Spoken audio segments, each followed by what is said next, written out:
your foot, but it's the same thing. It's just a little bit slower because you're putting more force into the kick. Now yokogeris, same thing. Yokogeri kiage. This is the one that's a wind up like a 4, okay?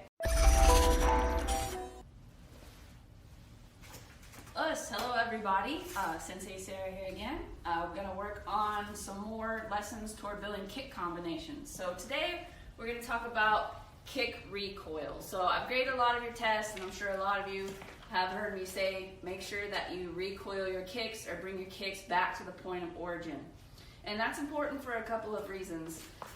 So for example, if I'm going to show you my geri kick, okay, what I see a lot of, and this is typical of beginners, a lot of times, I myself struggle with it at the beginning, is the kick goes out and then we drop forward, okay? And that could be the maegeri kick, it could be yoko kick, but the point is, what we want to move toward is we want to move away from dropping the foot and move toward bringing the foot back or recoiling it or returning to point of origin, which is what I've talked to a lot of you about in my exam feedback. And so I just wanted to make a lesson for everybody so that we can all benefit from this knowledge, okay? So, for example, like I said, on my maegeri kick, when the kick goes out, it comes up, out, and then we want to recoil and return it to the point of origin. There's a couple of reasons for that. The first reason being, when you drop, you've just thrown your equilibrium forward, so you're a little off kilter. Your head is also closer to your opponent, okay? So if you're in a kumite match and you drop, you just gave your opponent an advantage, especially as you're moving to the upper levels, and it only takes a split second for your opponent to see an advantage and take it, okay? Another possibility is you leave that leg out, they grab it, okay? Usually in tournaments, grabs are not allowed, but they could block it or spin you off kilter so you're not getting your technique just right. And then a third reason is when we recoil, then we're ready for another kick. So if my opponent's here, or say I have two opponents, I do my maegeri, I recoil, I'm ready for a second kick. It could also be two of the same kick. Let's say you're doing point sparring and you don't quite get the first kick in, but they've come closer to you, and so you can score with the second kick, okay? So this is true of all kicks, so I'm going to kind of go through them and show you, and then I'm going to give you an exercise to work on your recoil and start building a kick combination. Okay, so when I do maegeri, I've already shown you, maegeri kiage, snap back.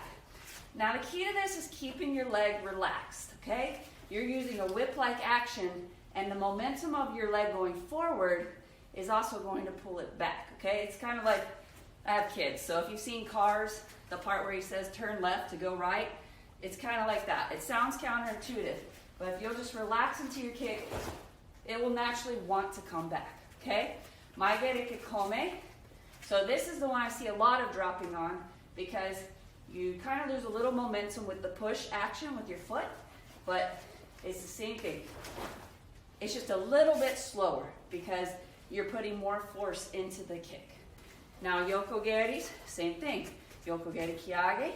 This is the one that's a wind up like a 4, okay? So I want to go over kiage versus kikome wind up because I see some confusion here sometimes as well. So yokogeri kiage, snap right back to that inner thigh. Now yokogeri kikome, this is what I call the Z wind up, okay? So we start in a Z, we return to the point of origin. Same thing, okay? Even ushirogeri.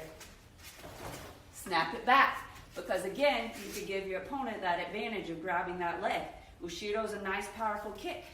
But let's say you're a little off to the side, you miss a little bit. You leave that leg out, the opponent grabs, blocks, throws you off kilter, okay? We don't want a good, powerful technique that we put that much momentum to come back against us, okay? So here's the exercise I'm going to give you for this month. We're going to start building a kick combination. So this one is going to be maegeri kiage, yokogeri kiage, ushirogeri. And you just go slow at first, working on recoil. In, okay? And that's one. And so what I want you to do is 10 on the right side, then 10 on the left, really focusing on bringing that leg back after each kick, all right? So you guys work on that. If anyone has any questions, you feel free to message me at any time. Let's